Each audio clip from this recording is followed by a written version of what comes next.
బుక్కులోన రాణికి పంపిన ప్రేమ లేఖలు, సైన్సు ల్యాబులోన శీలపై చల్లిన ఇంకు చుక్కలు, ఫస్ట్ బెంచిలోన మున్నిపై వేసిన పేపరు ఫ్లైటులు, రాధ జల్లో నుంచి రాబర్టు లాగిన రబ్బరు బ్యాండులు,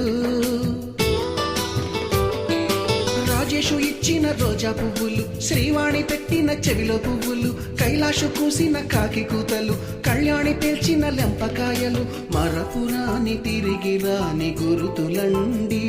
మీ మనసు నొచ్చుకుని ఉంటే మన్నించండి.